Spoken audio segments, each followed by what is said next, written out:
If you're a first-time Princess Cruiser, the check-in process can seem a little daunting. Let's go step by step through the process so that way you can have it so that you are either blue lane or green lane as soon as possible.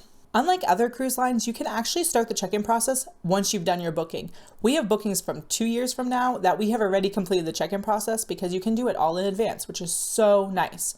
Another nice thing is once you've cruised with Princess, a lot of this stuff actually carries over. So if you have multiple cruises, you don't have to do it 7 million times. It carries all over. If you are struggling with the process and you booked with a travel agent, reach out to your travel agent because they can complete it on their end for you. You might need to email them some documents or send them some photos, but they can be able to do it for you. It's something that I do with my clients all the time. So if you're struggling, don't worry about it. Get your travel agent to do it for you. The first step, some of it's going to be filled in for you and it's going to be pretty easy to do, and that's just your personal information. So that's your name, if you go by a nickname, because you want to make sure that your main name on your registration is your actual legal name. So if your name is, say for instance, Christine, but you go by Chris, you want to make sure Christine is on your all your legal booking stuff, but then in your preferred name, you can put Chris, for instance. You're going to have your birth dates, you can have your contact information, like your phone number, your email address. You're going to put in your residency, so where do you live, what country do you live in, and you're going to put your emergency contact. Do not pick someone that is traveling with you. Choose someone that is at home, who might be easy to reach, who is pretty reliable, who will have self-service, all that kind of stuff. You want it to be able to be reachable if there's an emergency or for any reason that, like, say someone you're traveling with, you and the person you're traveling with are having a medical emergency, whatever reason, you want to have someone that is easily to contact outside of your travel party. The next part is your credit card information, your payment information, and you will need to put this in for every single cruise, unfortunately, but it is for your payments for onboard, your onboard account, as well as your shoreside account. I'll talk about that a little bit more in a second. There are ways that you can pay cash on board, but I highly recommend just having it go to your credit card, because otherwise on the last day of your cruise, you're standing in this long line to pay cash. Another option is like every day go and put a little bit of cash on your stateroom account, and then that way it's not all at once at the end of your cruise. But I still just recommend putting in your credit card and just letting it go to that. Do check it every day though. Check your statement, your account statement every day to make sure there's no issues with it, because we've had in the past being charged for drinks that weren't ours. We don't drink alcohol. And so it's like, I did not order wine in this dining room. I wasn't even ever in that dining room, that kind of stuff. So just double check it every day. We've had no issues with guest services like fixing mistakes, but just do check it. So that way at the end of your cruise, you're not like, oh my gosh, there's 20 things I need to fix. I also don't recommend using a debit Visa or debit MasterCard just because there will be a hold place on this card. So you don't want to have to wait to get access to your own money that's in like your bank account. I'm Canadian, so like for us, our debit Visas are connected to our like checking account. So when that hold is placed, that's your cash. And so I don't recommend doing that. Use your credit card and do it that way. When it comes to the shoreside account, you don't have to do this. I'm Green Lane and I never really do this. This is just for some stores that accept your medallion off the ship. So like there's some ports in like Alaska or in Mexico or like Caribbean, pretty much everywhere. There's going to be a few of those like cruise stores. So for instance, like Del Sol or that Bamboo Place or Diamonds International, like those type of like cruise line stores will usually accept your medallion, not always. So you're going to see like when you're in port, some like medallion accepted here stores. And so if you want to be able to shop at those, you do need to have your shoreside account linked up. You do get a little bit of like cash back to your like stateroom account by using it in the stores.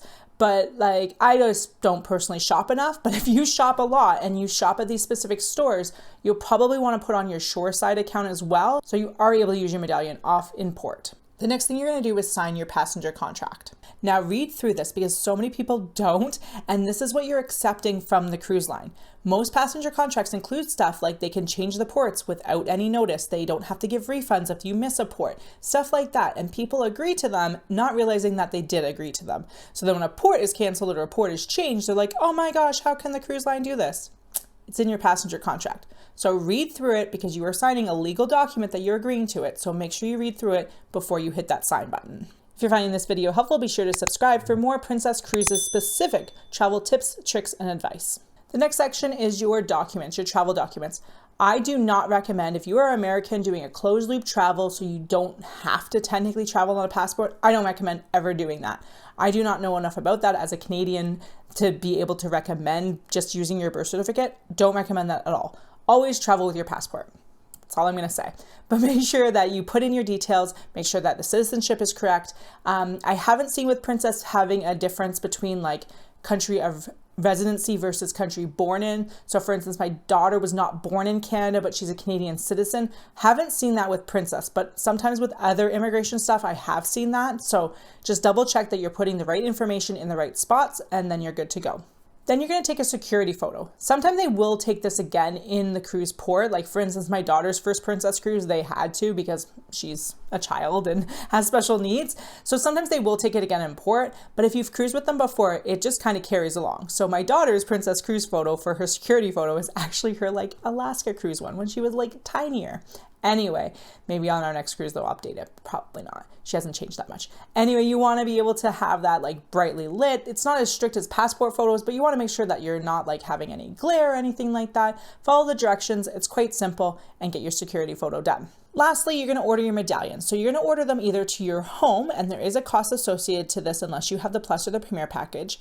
And if you are not in Canada, US, and I think Puerto Rico, this isn't even an option. You have to order it to the port.